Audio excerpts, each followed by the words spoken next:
तो शुरुआत करते हैं आज की क्लास की। ये कोलोइडल स्टेट से रिलेटेड कुछ बहुत इंपॉर्टेंट जो टॉपिक है आज के, वो सारे खत्म हो जाएंगे। तो हमेशा की तरह हम करते हैं अपने नोट से इसकी शुरुआत। तो हमारे जो नोट थे यहाँ पर हम ये पोर्शन खत्म करते हुए कहाँ तक आ गए थे, ये भी हो गया था इसका खत्म पोर्शन। हाँ जी, हम यहाँ तक आ चुके थे।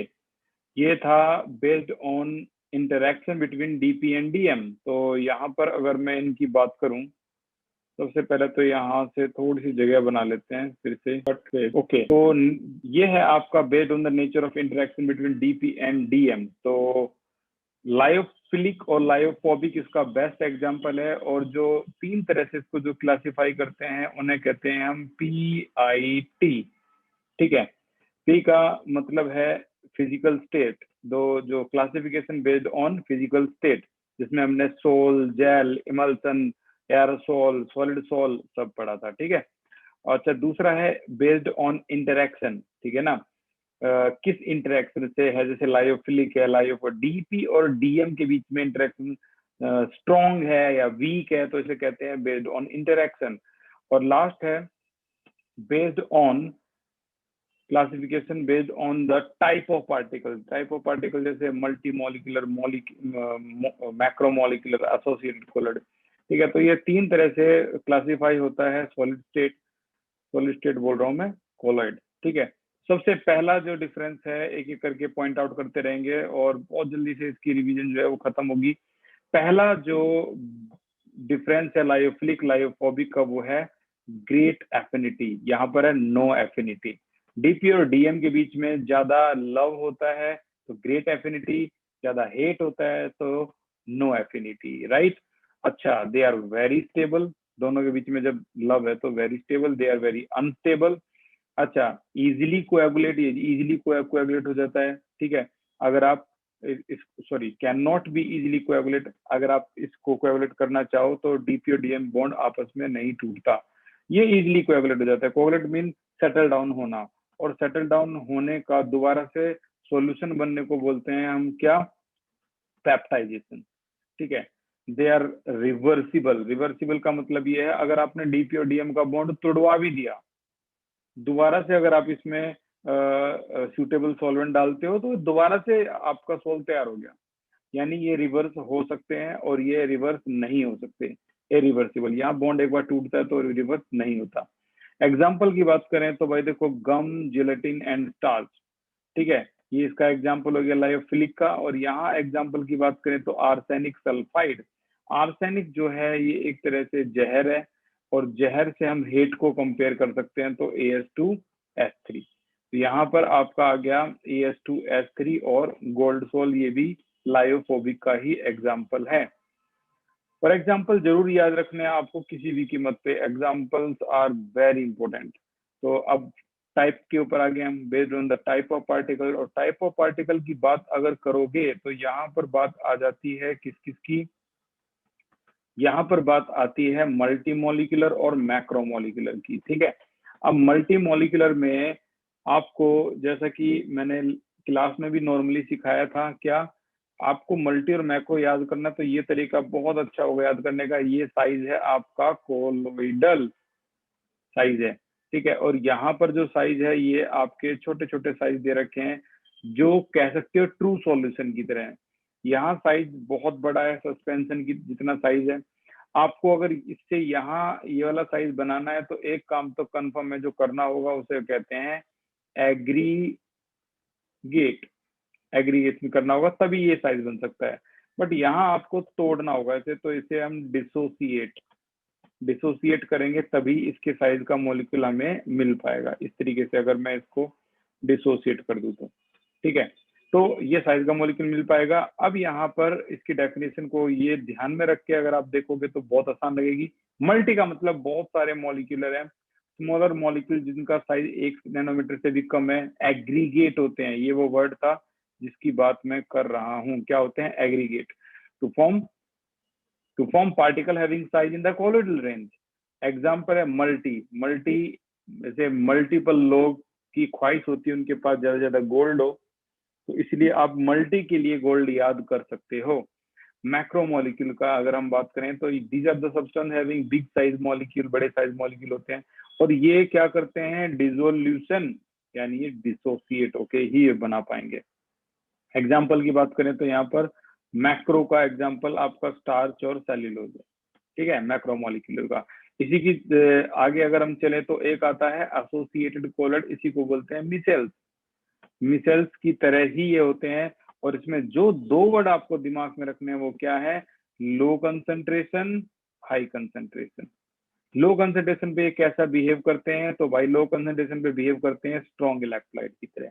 जैसे आपने एक चम्मच डिटर्जेंट एक बाल्टी पानी में डाल दिया हो तो सारे के सारे जो डिटर्जेंट है के मॉलिक्यूल वो टूट जाते हैं, ठीक है ना।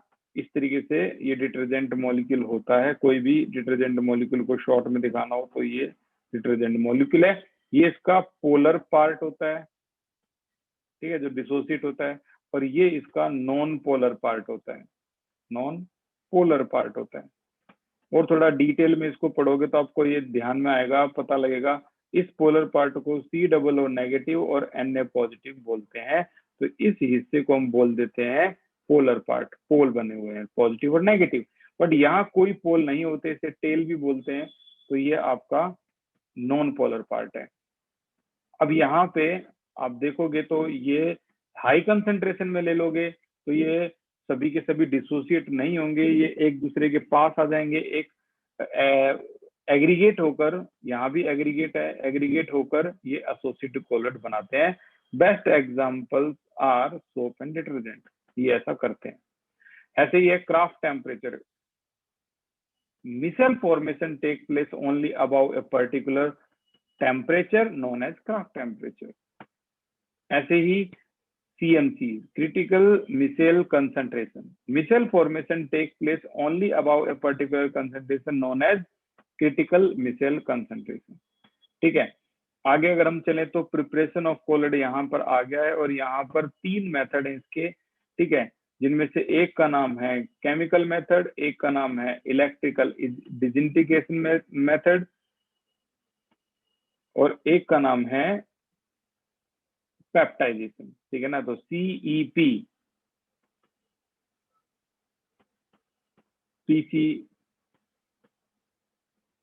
CBP भी हो सकता है, BPC, PBC, PBC तो बन गया यार, physics biology chemistry. PBC, P का मतलब है पेप्टाइजेशन, P का मतलब है पेप्टाइजेशन फिजिक्स, B का मतलब biology braiding arc method, C का मतलब है केमिकल मेथड, ठीक है। तो आज हम जो करने वाले हैं वो है आपका केमिकल मेथड। केमिकल मेथड के अंदर ये 4 रिएक्शन है, चारों की ट्रिक आपको पता होनी चाहिए। जैसे पहली है SO2 में अगर आप H2S डाल दोगे तो ये क्या फॉर्म करेगा, तो हाइड्रोजन और ऑक्सीजन तो सभी को पता है, ये फॉर्म करता है H2O और एक सल्फर ये यहाँ सल्फर फॉर्म करेगा। This is very popular known as sulphur sol, इसी को बोलते हैं सल्फर सोल, ठीक है। अब यहाँ पे बैलेंसिंग की बात आती है, यार बैलेंस कैसे करें इसको, बैलेंसिंग भी तो एक बड़ा मुद्दा है। तो यहाँ पर अगर मैं 3 सल्फर हैं और इस पे ट्राइंगल बनाता हूँ तो क्या आप बैलेंस कर पाओगे? 3 सल्फर है तो यहाँ 3 नहीं बैलेंस कर पाएंगे। लेकिन यहाँ आपका जो H2S है ये कितना है, यहाँ पर मैं देख रहा हूँ 2 है। आप अगर 2 रख के ट्राइंगल को याद करोगे तो क्या आप बैलेंस कर पाओगे? तो देखते हैं भाई, 2 को 2 से मल्टीप्लाई करो 4, तो यहाँ 2 आ गया। सल्फर 2 है, ये 2 आ गया, तो ऑक्सीजन कितने 2 हैं, ये फिक्स हो गया। तो ऑक्सीजन 2 है तो यहाँ 2 है तो 1 लगा दो, ये भी फिक्स हो गया। सल्फर अब 2 और 1 3 है तो यहाँ 3 लगा दो, ये भी फिक्स हो गया। बट ये काम तब हो सकता है जब आपने इसका कोफिशिएंट याद कर रखा हो। चलो बाई चांस आपने कोफिशिएंट याद नहीं कर रखा, तो अब आप इसको कैसे बैलेंस कर सकते हो? चैट सेक्शन में जाओ और बताओ भाई, अगर आपने बाई चांस इसका कोफिशिएंट याद नहीं कर रखा तो आप इसको कैसे बैलेंस कर सकते हो, चैट सेक्शन में जाइए, अपनी राय बताइए। बहुत बढ़िया विपिन, नाइस। और समवन जो बता सकता हो इसका जवाब।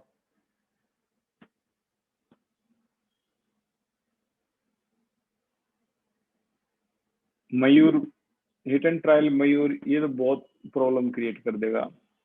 मनीषा बहुत बढ़िया, ये सही है। गौरव तरीका बताना है। ओके, तो दूसरा जो तरीका है, दो तीन बच्चों ने बताया है, वो है ABCD मानकर हम इसको कर सकते हैं। ठीक है ना, जैसे सल्फर के पीछे पड़ जाओ। सल्फर कितने हैं, एक, तो यहाँ A प्लस में यहाँ एक है, B इज इक्वल टू, यहाँ सल्फर एक है तो is equal to C। Oxygen यहाँ दो है, 2A, यहाँ ऑक्सीजन है ही नहीं, इक्वल टू, यहाँ ऑक्सीजन एक ही है, D, यहाँ हाइड्रोजन दो हैं तो 2B इज इक्वल टू, यहाँ हाइड्रोजन दो हैं तो 2D। सल्फर तो इंक्लूड हो चुके हैं, तो ये हो गया आपका पूरा। अब जिसका मन करे आपका यार उसको एक मान लो, मान लो A को आपने 1 मान लिया, A1 मान लिया, तो D कितना आ गया, ये 2 आ गया। तो A1 है, A1 है, D2 है। ठीक है, पुट करो, A को मैं यहाँ पुट कर दूं, D को यहाँ पुट कर दूं, कितना है, D2 है। तो D2 है तो B क्या आ जाएगा, ये भी 2 आ जाएगा, B आ जाएगा, ये भी 2 आ गया, तो B आपका ये भी 2 हो गया। तो 1 2, अब A और B को मैं, A की वैल्यू 1 थी, B की वैल्यू 2 थी, तो C आ गया आपका 3। तो 1 2 3 2 ये आपका आंसर आ गया। ये तो कर सकते हो, बट ये तब ज्यादा अच्छा है जब आपका ABCD और हद मारो तो E तक हो बस। अगर ई से ज्यादा आ गया तो ये इक्वेशन बहुत ज्यादा आ जाएंगी। नहीं तो आप अगर रटने की कैपेसिटी आपकी गॉड गिफ्टेड है तो आप इसको ऐसे भी कर सकते हो जैसे भी समझाया था। अगला है AS2O3 प्लस H2O। तो AS2O3 प्लस में H2S। अब क्या बनेगा, देखो आर्सेनिक और सल्फाइड से मिलकर जो बनता है वो बहुत पॉपुलर है, इसे बोलते हैं मेटेलिक सल्फाइड। ठीक है ना, इसे मेटेलिक सल्फाइड भी बोलते हैं। AS2S3 प्लस में हाइड्रोजन और ऑक्सीजन से मिलकर जो बनता है वो आपका H2 अभी भी है। अब फिर से बैलेंस करोगे तो किसको ध्यान में रखना चाहिए, मान लो ये 1 है और 1 का ट्राइंगल आपने ध्यान में रख लिया। तो देखो आर्सेनिक दो हैं तो यहाँ एक बैलेंस, सल्फर 3 है तो यहाँ 3 होना ही चाहिए, बैलेंस। ऑक्सीजन अगर यहाँ देखोगे तो 3 है तो यहाँ 3 होना ही चाहिए, तो बैलेंस आंसर आया 1 3 1 3। बट इसके लिए ट्राइंगल आपको याद करना ही होगा, ये बात तो भाई क्लियर है। ये रिएक्शन भी होती है हमारी खत्म। अगला है, अगली रिएक्शन है FeCl3 और H2O। अब FeCl3 और H2O को देखोगे तो यहाँ पर है आपका FeCl3 प्लस H2O, तो आपका जो आंसर आएगा वो क्या आ जाएगा, FeOH थ्राइस प्लस में, देखो Fe पॉजिटिविटी के लिए पॉपुलर है, यहाँ फेरिक क्लोराइड है तो यहाँ फेरिक हाइड्रोक्साइड है, और यहाँ इसके दो हिस्से बन सकते हैं, H पॉजिटिव और OH नेगेटिव। तो H और Cl मिलकर क्या बनाएंगे, HCl। बैलेंसिंग अगली समस्या फिर से आई। तो अगर यहाँ पर आप याद कर लो कैसे इसको, क्या मान के भाई, इसको मान के 1, इसको 1 मान के आप इसको कैसे ना कैसे याद कर लो, ये 1 है और ट्राइंगल याद कर लो, तो देखो समस्या तो सोल्व होगी। एक आयरन है, एक आयरन है, 6 हो गया। ऑक्सीजन यहाँ पर 3 है तो यहाँ 3 लगा दो, 6 हो गया। Cl अगर देखोगे यहाँ तो 3 है तो यहाँ 3 लगा दो, यही फिक्स हो गया, तो आंसर आया 1 3 1 3, गेम ओवर, हो गया बैलेंस। ठीक है, लास्ट जो केस है वो आपका है, चौथी रिएक्शन, वो है AuCl3 प्लस में HCHO, इसे बोलते हैं फॉर्मल्डिहाइड प्लस H2O, और ये जो फॉर्म करता है वो करता है गोल्ड सोल बन गया आपका, फॉर्मल्डिहाइड का फॉर्मिक एसिड बन गया, और प्लस में यहाँ आ गया आपका HCl। ठीक है, अब बात वहीं आती है आपकी, बैलेंस कैसे करोगे, ये 3 है और ये भी 3 है, आपको दोनों 3 3 याद करने पड़ेंगे, तब ये आसानी से बैलेंस हो सकता है। 3 कार्बन चलो हो गया, 6 ऑक्सीजन, तो यहाँ 3 है तो यहाँ 3 और लगा तो 6 ऑक्सीजन हो गया, ये फिक्स हो गया। अब यहाँ देखेंगे तो हाइड्रोजन कितने हैं, हाइड्रोजन है हमारे टोटल मिला के 3H2, ठीक है।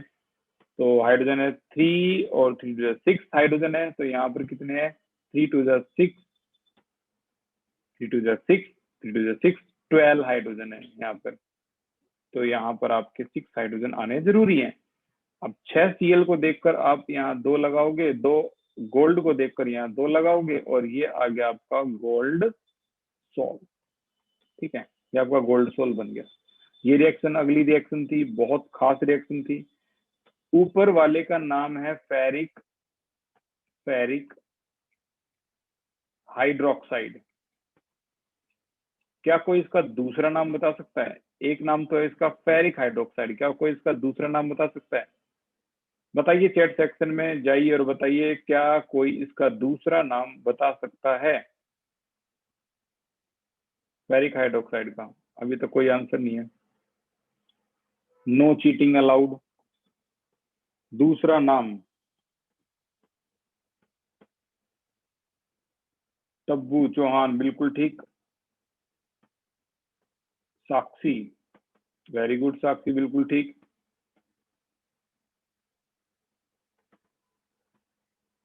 और कोई नहीं?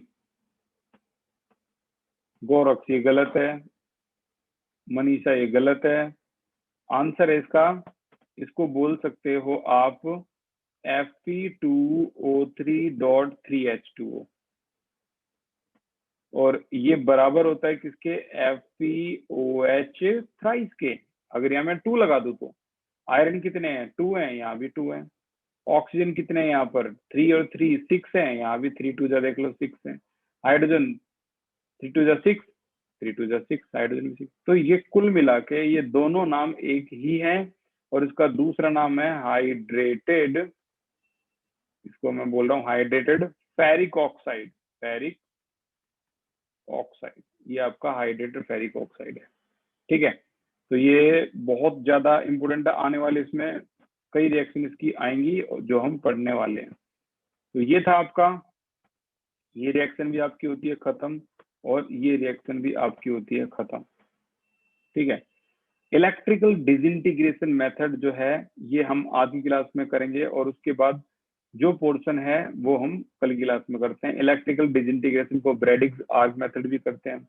और हमें ये पता चल चुका है कि ये जो प्रिपरेशन ऑफ कोलॉइड है ये होती है आपकी फिजिक्स, बायोलॉजी, केमिस्ट्री, पीवीसी या पीसीबी, पीसीबी बोल लो यार, ठीक है, पीसीबी, और जो प्रिपरेशन, ये तो आपकी प्रिपरेशन थी ऑफ कोलॉइड की। क्लासिफिकेशन ऑफ कोलॉइड को अगर देखोगे तो पीआईटी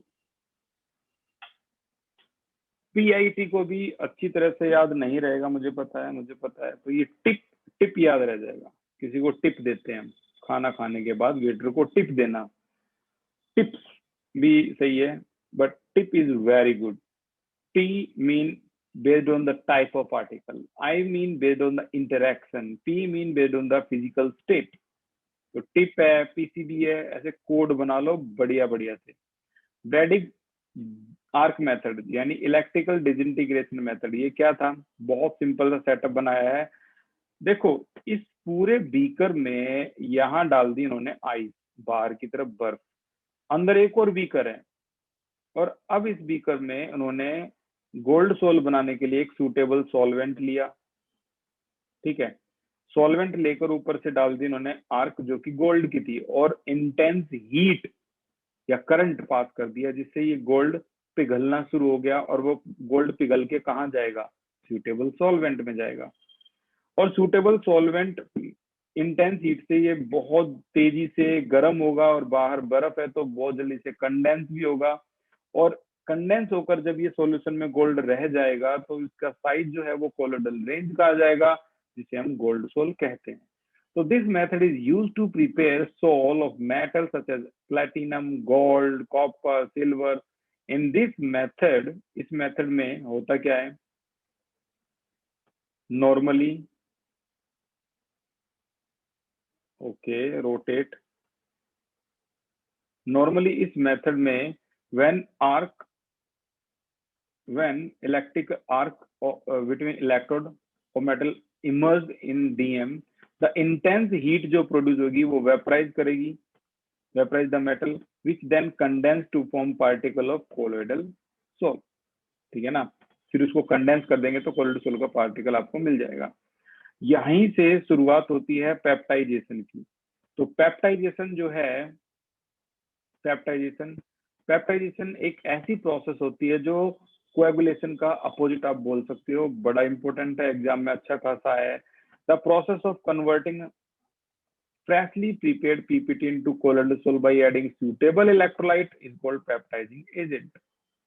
इस चैप्टर में इमल्सिफाइंग एजेंट, पेप्टाइजिंग एजेंट, चलो इमल्सिफाइंग एजेंट तो हट गया सिलेबस से, तो लेकिन पेप्टाइजिंग एजेंट रहता है तो उसके चांस सब और बढ़ गए आने के। अगला है पेप्टाइजिंग एजेंट क्या होता है, जब ऊपर से डालते हैं भाई FeOH थ्राइस अगर आपने ले रखा है तो ऊपर से पेप्टाइजिंग एजेंट क्या होता है, FeCl3 है। These are the electrolyte used to converting PPT into colloidal sol by shaking with it, इसे बोलते हैं पेप्टाइजिंग एजेंट। सोल से अगर PPT बनता है तो कोएगुलेशन, और PPT से सोल बनता है पेप्टाइजेशन, ये इसका अपोजिट है। इन्होंने पूरा प्रोसेस दिखाया है कि देखो FeCl3 पहले तो डिसोसिएट होगा, फिर पेप्टाइजिंग एजेंट यानी ये आपका PPT है, कॉमन आयन इसमें से कौन है, ये है Fe, तो Fe3 पॉजिटिव इसके ऊपर आ जाएगा, जिसको हम रेडिश ब्राउन कलर बोलते हैं। ये आपकी ऊपर की जो लेयर आपको दिखाई दे रही है Fe3 पॉजिटिव की, ये आपका इस समय इसने इसको अंदर से खोद के कॉमन आयन ने इसको सॉल्यूशन में ले गया, ये देखो दिख रहा है आपको, ले गया और ये कोलोइडल सोल बन चुका है। तो यहाँ प्रिपरेशन ऑफ कोलोइडल सोल में एजेंट की बात की गई है, पेप्टाइजिंग एजेंट की।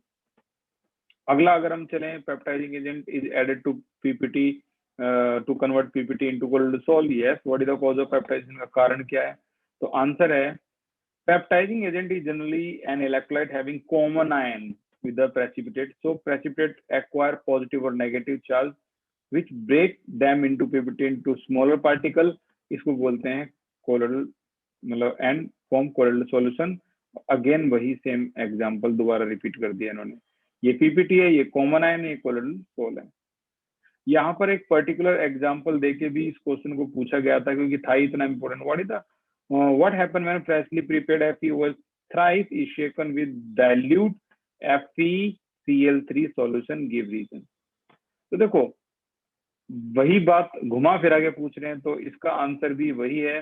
A reddish brown colloidal soul of FeOH thrice is formed. This process is called peptidation। Fe3 positive ion from FeCl3 can adsorb on the surface of FeOH thrice and thus form positive charge colloidal soul। तो ये आपका फिर से process बताया, positive charge colloidal soul जो है वो बनाया गया। तो तीन प्रोसेस हैं इसकी, अभी अभी जो हमने डिस्कस की वो थी PCB peptisation, chemical method, Bredig's arc method for the preparation of colloidal sol. अब देखो क्लासिफिकेशन हो चुका है, और तो और प्रिपरेशन भी हो चुका है। अब हम कल जो पढ़ने वाले हैं वो है प्यूरिफिकेशन, इसके भी कोड बनाएंगे बढ़िया से। क्लासिफिकेशन का क्या था, टिप, प्रिपरेशन का क्या था, PCB, ठीक है, और इसके भी अभी हम टिप जो ट्रिक्स हैं वो बनाएंगे।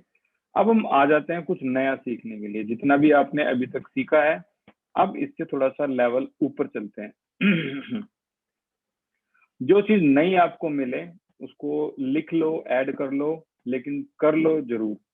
एक तो ये कि थॉमस ग्राहम ने सबसे पहले क्लासिफिकेशन की थी 2 कैटेगरीज की on the basis of the rate of diffusion through the parchment membrane. पहला था क्रिस्टलॉइड, दूसरा था कोलॉइड। क्रिस्टलॉइड वो था जो डिफ्यूज होता है हायर रेट से। डिफ्यूजन अगर आपको नहीं समझ में आ रहा तो मैं बता दूं, अगर आपने बंद कमरे के एक कोने में एक डिओड्रेंट को स्प्रे कर दिया तो अब जो पार्टिकल है वो पूरे रूम में अपने आप ही फैल जाते हैं। The process is called diffusion. ऐसे अगर आप क्रिस्टलॉइड को डिफ्यूज करोगे तो ये बहुत जल्दी से रूम में फैल जाएगा क्योंकि पार्टिकल का साइज बहुत छोटा होता है। क्रिस्टलॉइड इन शॉर्ट में बताऊं तो ट्रू सॉल्यूशंस होते हैं। कोलॉइड का साइज थोड़ा बड़ा होता है इसलिए ये इतनी तेजी से नहीं डिफ्यूज हो पाते, इनका रेट स्लो होता है। कोलॉइड को ग्रीक भाषा कोला यानी ग्लू ओइड मीन लाइक यानी ग्लू की तरह होते हैं। जैसे दूध थोड़ा सा गाढ़ा होता है और milk is the best example of colloid. Star solution थोड़ा सा गाढ़ा होता है नॉर्मल पानी के कंपैरिजन में। बाकी जितने भी कोलॉइड आपने पढ़े होंगे थोड़े से गाढ़े होते हैं इसलिए इसको हम कहते हैं ग्लू की तरह होते हैं, थोड़े से ग्लू की तरह अपीयरेंस होती है इनकी, ठीक है। और कोलॉइड एक स्टेट है ना कि एक सब्सटेंस है। इट्स नॉट ए सब्सटेंस, ये कोई सब्सटेंस नहीं है कोलॉइड, ये एक स्टेट है। ये क्वेश्चन इतना इंपॉर्टेंट है, ये एग्जाम में बहुत ज्यादा पूछा जाता है। मुझे ऐसा इंट्यूशन हो रहा है कि ये आपकी एनसीईआरटी में है। अगर किसी को पता है ये क्वेश्चन कहाँ है तो वो अपनी जो राय है वो मुझे बता सकते हो भाई। ये क्वेश्चन बहुत खास है, ये क्वेश्चन कई जने सुनने भी लिया होगा यार।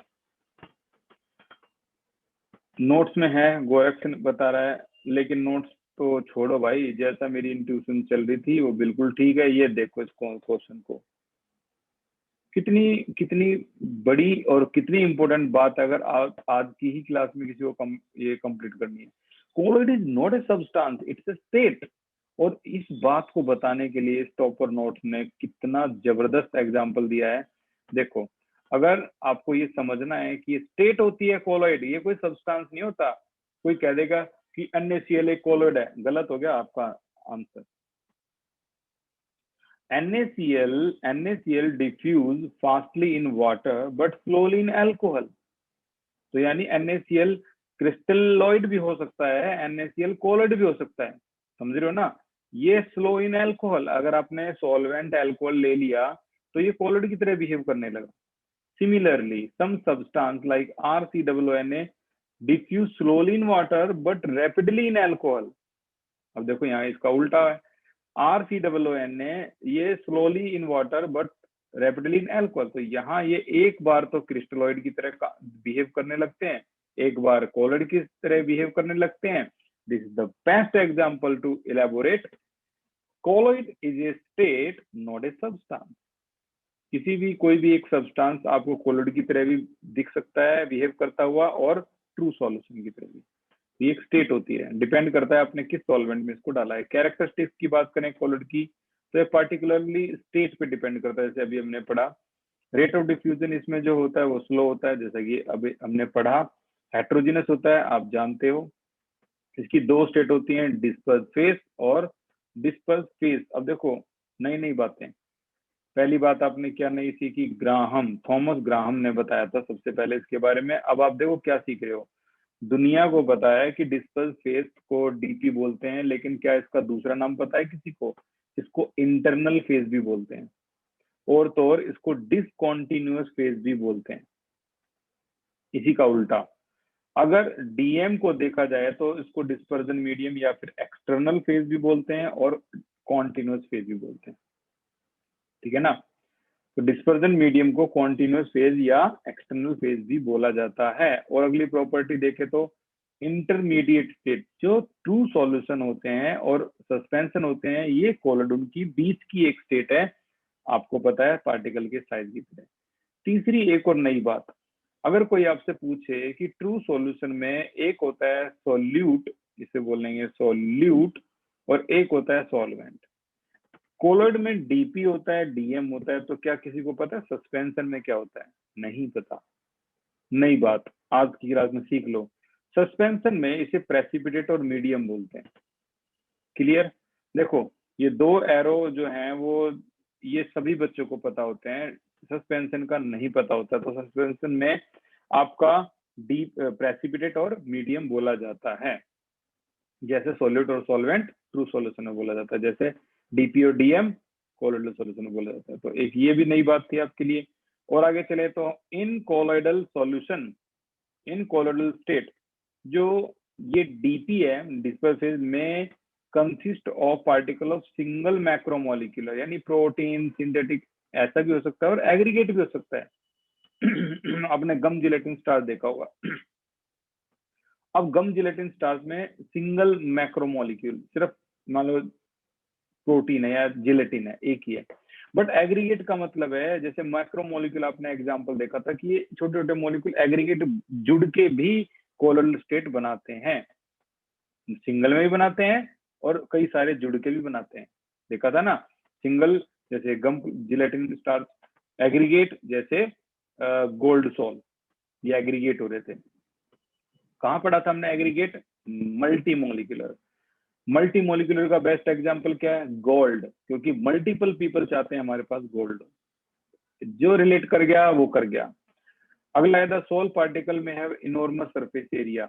बिल्कुल सच बात है, सोल पार्टिकल का बहुत ज्यादा surface area per gram as result of small size. जितना स्मॉल साइज होगा सरफेस एरिया उतना ही बढ़ता चला जाएगा। ये हमने सरफेस केमिस्ट्री के शुरू में ही पढ़ा था। The particle of colloid state are not detectable under microscope. बिल्कुल ऑर्डिनरी माइक्रोस्कोप में तो आपको दिखाई भी नहीं देंगे ये इस कोलोइडल पार्टिकल। लेकिन अगर आप अल्ट्रा माइक्रोस्कोप यूज करते हो तो आपको उसकी स्कैटरिंग दिखाई दे सकती है लाइट की, ठीक है ना। लाइट जो है वो स्कैटर करती हुई अल्ट्रा माइक्रोस्कोप में दिखाई देगी, जिसे हम टिंडल इफेक्ट बोलते हैं। आगे चल के देखें तो colloidal particle do not settle down under the influence of gravity. Gravity से कभी सेटल डाउन नहीं होते, बात सच है। आपने अगर एक बीकर में पानी डाल के उसमें आलू, कटे हुए आलू डाल दिए और उसमें से फिर आलू निकाल दिए, तो आपका जो सॉल्यूशन है वो स्टार्च सॉल्यूशन बन चुका है। और आप सोचोगे कि अगर मैं इसको रख दूं एक हफ्ते के लिए तो ये सारे स्टार्च सेटल डाउन हो जाएंगे, तो ये सिंपल सिंपल सी बात है, ग्रेविटी से सेटल डाउन नहीं होते, ठीक है ना। Colloidal particle usually carry positive charge भी होता है, नेगेटिव चार्ज भी होता है, बिल्कुल सच बात है। चलो कोई बता सकता है नेगेटिवली चार्ज कोलोइडल पार्टिकल का एक एग्जाम्पल क्या है? किसी में दम जो बता सकता है इसका answer? Negatively charge colloidal particle का एक एग्जाम्पल बताइए। What is the example of negatively charge colloidal particle?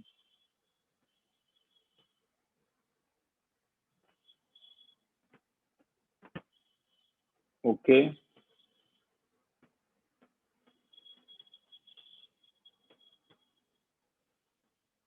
दो बच्चों के आंसर आ चुके हैं, देखते हैं क्या आंसर है भाई इनके। गोरख आपका गलत है। अंशिका, अंशिका का भाई मेरे को थोड़ा बहुत ठीक लग रहा है। Blood is a type of, बिल्कुल नेगेटिवली चार्ज कोलोइडल पार्टिकल। इसके अलावा अगर आपको नेगेटिव याद करना है यार, नेगेटिव, ये देखो कितनी बार मैंने याद करने के लिए चीजें बताई हैं, आप इसको समझो। जो लोग नेगेटिव होते हैं उन लोगों से सभी घृणा करते हैं, हेट करते हैं, वो जहरीले होते हैं।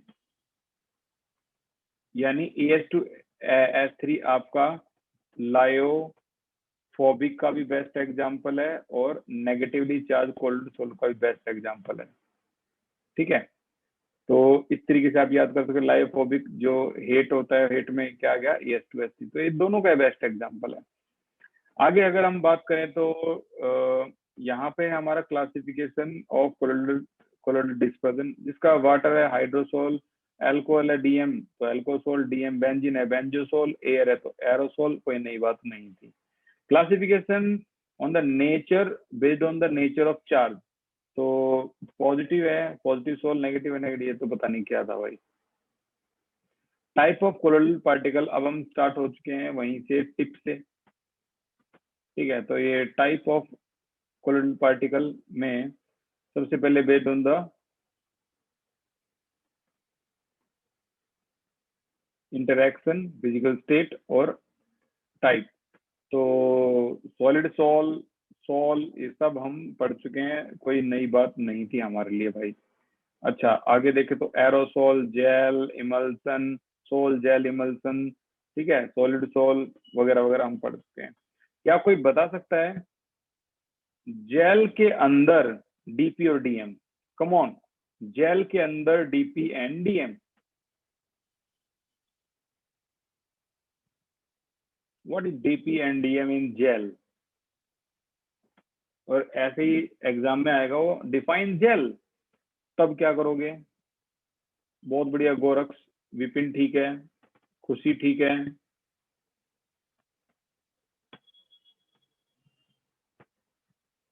अंशिका ठीक है, तब्बू ठीक है। बड़ा सिंपल है। देखो सोल का उल्टा होता है जेल। सोल क्या होता है? लो जी आंसर ये रहा, सोल होता है ये, सॉलिड इन लिक्विड। इसी का उल्टा कर दो, liquid in solid, this is your gel. ठीक है, तो ये एग्जाम में आ चुका है। आगे चलते हैं, हम ऑलरेडी पढ़ चुके हैं classification based on affinity between DP and DM. उसके बीच में क्या एफिनिटी है, यानी एफिनिटी जहां आ जाए वो तो लायोफिलिक लायोफोबिक की बात हो रही है। देखते हैं कितना हम ऑलरेडी जानते हैं। Nature, more affinity less affinity जानते हैं। Preparation, as soon as DM come in contact with DP come in contact with DM, sol is form. और यहाँ पर स्पेशल मेथड रिक्वायर्ड, यहाँ तो कुछ करना ही नहीं, मतलब लायोफिलिक में तो कुछ करना ही नहीं। लायोफिलिक जहां लव होता है वहां गम, यानी गम जिलेटिन स्टार्च। गम जिलेटिन स्टार्च इसका एग्जांपल है। इसमें कुछ नहीं करना, डीपी और डीएम को कांटेक्ट में ले आओ, आराम से फॉर्म कर देंगे। लेकिन यहाँ स्पेशल कंडीशन लगाओ इसको फॉर्म करने के लिए, because there is no love between DP and DM in case of lyophobic. concentration of solution, more concentration of dp is formed, यहाँ पर less concentration of dp is formed। okay, stability no doubt ज्यादा, ये कम है। size of sol particle, कितनी नई बात सीखने लायक है। in case of lyophilic, size of colloidal particle small होता है थोड़ा सा comparatively, ये थोड़ा सा बड़ा होता है डीएम और लायोफोबिक का। ये भी नई बात है। Viscosity, more viscous than DM, यानी इसका जो डीपी है वो ज्यादा विस्कस होता है इसके कंपैरिजन से। इसी तरह से सरफेस टेंशन भी इसकी ज्यादा, much less than DM, surface tension कम है। ओके, सरफेस टेंशन कम है, तो ये नई थी जो हमने नहीं पढ़ी। रिवर्सिबिलिटी हम पढ़ चुके हैं, ये रिवर्स भी हो सकते हैं बट ये इरिवर्सिबल होते हैं, ठीक है ना। चार्ज जो है वो इस तरीके से आप बता सकते हो, charge of the sol depend on the pH of the, pH medium पे डिपेंड है, इस पे इंडिपेंडेंट है। ये भी नया है। Tyndall effect, less scattering more scattering होना ही था यार। क्यों होना था ऐसा? क्योंकि अभी थोड़ी देर पहले हम क्या पढ़ गए, इसका साइज थोड़ा सा लार्ज होता है, ठीक है, तो ये ज्यादा स्कैटर करेगा, no doubt. Solvation, higher degree of solvation, lower degree of solvation, बिल्कुल सच बात है। जर्नल एग्जाम्पल इसका मोस्टली ऑर्गेनिक वाले होते हैं। अब देखो स्टार्च कहाँ होता है? पेड़ पौधों में होता है स्टार्च। स्टार्च, गम, जिलेटिन, जिलेटिन भी कहाँ होता है? ये भी पेड़ पौधों में होता है। गम भी पेड़ पौधे में होगा। यहाँ इनऑर्गेनिक में जैसे AS2S3, ये इनऑर्गेनिक में है, ठीक है। ये पेड़, ऑर्गेनिक का मतलब होता है जो लिविंग ऑर्गेनिजम्स में होते हैं, इनऑर्गेनिक जो नॉन लिविंग ऑर्गेनिजम्स में होते हैं, ठीक है, नॉन लिविंग में होते हैं, ठीक है। By dispersion, classification based on the nature of interaction, यानी अब बात फिर से इलेबोरेट कर रहे हैं किसको, लायोफिलिक लायोफोबिक को, वही बात आएंगी। Lyophilic solvent attracting, lyophobic solvent repelling. इसको हाइड, अगर पानी हो जाए इसकी जगह, इन टर्म वाटर ले लिया जाए द केस, दो हाइड्रोफोबिक हाइड्रोफिलिक होगा। लायोफिलिक कोलर जो है इसको मतलब लिक्विड लविंग होता है। Gum, gelatin, starch, rubber with suitable liquid अगर डाल दिया जाए तो इसे बोलते हैं लायोफिलिक। An important character, अब इसके बारे में एक important, an important character of this soul is that if dispersion medium is separated from the dispersed phase, और दोबारा से उसमें डाल दिया जाए तो वो दोबारा से रिकॉन्स्टिट्यूट हो जाता है बाय सिंपल रीमिक्सिंग डीएम। नहीं आया समझे तो बताता हूँ 4 लाइनों को। अगर आपने किसी तरीके से इसको सेपरेट कर दिया, जैसे इवेपोरेशन से डीपी और डीएम को दूर कर भी दिया, तो दोबारा पास लाओगे तो ये दोबारा रिकॉन्स्टिट्यूट यानी रीमिक्स हो जाएगा आपस में बड़ा इजीली। तो कोई नई बात नहीं थी। लाइयोफोबिक सॉल्व वही लिक्विड हीटिंग होती है सब्सटेंस, ये इसकी डेफिनेशन है लाइयोफोबिक की जो एग्जाम में आई थी। Substance like metal and their sulphide when simply mixed together with DDM do not form colloidal salt. Their salt can be prepared only by special methods such as such salt are called liophobic salt. अच्छा, यहाँ definition खत्म हो गई है, clear. Definition जो है वो proper यहाँ खत्म हुई है भाई इसकी। इसको भी अगर हम इसमें इंक्लूड कर लेते हैं यहाँ तक, सॉरी यहाँ तक खत्म हुई है डेफिनेशन, तो खास है, इसको अपने पास रखना जरूर। आगे अगर हम चलते हैं तो ये है the salt are readily coagulate, precipitate हो जाता है, लाइपोबिक है तो रेडली कोएगुलेट होगा on addition of small amount of electrolyte by heating by shaking, इनसे भी ये स्टेबल नहीं होता, ठीक है, इरिवर्सिबल भी होता है। तो वही बातें कुल मिला के थोड़े रिपीट की है। Classification based on the type of particle, यहाँ मल्टी मैक्रो एसोसिएटेड आ गया। मल्टी में कई सारे मॉलिक्यूल एग्रीगेट होंगे, तो यहाँ पर साफ बताया गया मल्टी गोल्ड सोल है, ठीक है, सल्फर सोल भी है मल्टी, और यहाँ पार्टिकल क्या होते हैं, एग्रीगेट होते हैं। अच्छा, सल्फर के बारे में एक खास बात है, सल्फर के जब एग्रीगेट होते हैं तो 1000 और मोर पार्टिकल एग्रीगेट होते हैं तो ये क्या बन जाता है, कोलोइडल रेंज का साइज बन जाता है। एसोसिएटिव कोलोइड की बात करें तो यहाँ पर लो कंसंट्रेशन पे नॉर्मल, लेकिन हाई कंसंट्रेशन पे ये एग्रीगेट हो जाते हैं, इन्हें बोलते हैं एसोसिएटिव कोलोइड, ठीक है। क्राफ्ट टेम्परेचर क्या होता है भाई, formation take place only above a particular temperature, Kraft temperature. Formation take place only above a particular concentration known as Kraft critical micelle concentration. यहाँ पर दिखाया गया है किस तरीके से ये इसका टेल पार्ट होता है, जिसे हम नॉन पोलर बोलते हैं, टेल पार्ट, ठीक है। और ये टेल पार्ट जैसे मान लो ये पूरा का पूरा ऑयल है, जो कपड़ों में सब्जियां लगती है ना, तो उसमें ऑयल जो लगता है उसको कैसे धोते हैं, ऑयल पार्ट को टेल पार्ट अट्रैक्ट कर लेता है जो नॉन पोलर होता है, और पोलर पार्ट पानी की तरफ रहता है, पानी की तरफ खींचता है वो, तो वो गंदगी टूट के बाहर आती है। अब मैकेनिज्म ऑफ मिसेल फॉर्मेशन यही दिखाई गई है आपको। Let us consider example of soap. Soap कुछ नहीं है, ये एक सोडियम या potassium salt of highly fatty acid है, और may be represented by RC negative Na positive. इसे सोडियम स्टीरेट ऑफ दिस भी बोलते हैं। इतना याद रखो, तो दो पार्ट होते हैं इसमें, ठीक है।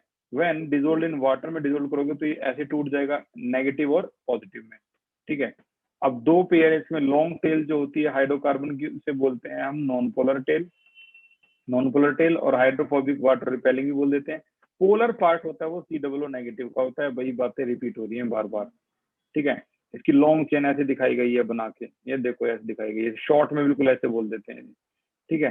क्लींजिंग एक्शन ऑफ सोप को अगर आप देखोगे तो ये डायग्राम आपको समझ में आएगा कि कैसे हम गंदगी को साफ करते हैं। मान लो ये आपका ऑयल ड्रॉप है जो कपड़ों में गंदगी में लगा हुआ है, और ये जैसे ही आप डिटर्जेंट में या सोप में डालोगे तो ये टेल जो है वो इस ऑयल के साथ बढ़िया सा बॉन्ड बना लेगी और उसको तोड़ के ऑयल को बाहर ले जाएगी। वो पूरी प्रोसेस यहाँ दिखाई गई है कैसे कपड़े धोते हैं।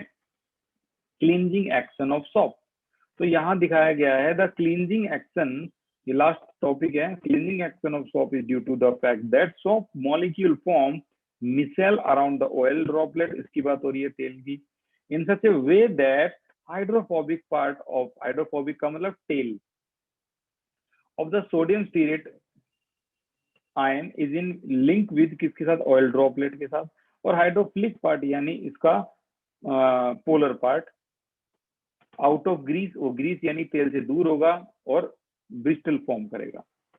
अब यहाँ पर the oil droplet surrounded by stearate is now pulled in water and remove the dirty surface. The negatively charge sheet around globule prevent them coming together and forming aggregate. तो कुल मिला के इसको हम बोलते हैं क्लीनिंग एक्शन ऑफ सोप, जिसमें किस तरीके से गंदगी को तोड़ के बाहर निकाला जाता है, इसके ऊपर शॉर्ट नोट लिखा है। तो आज की क्लास के लिए इतना ही था। Thank you so much for the class, take care.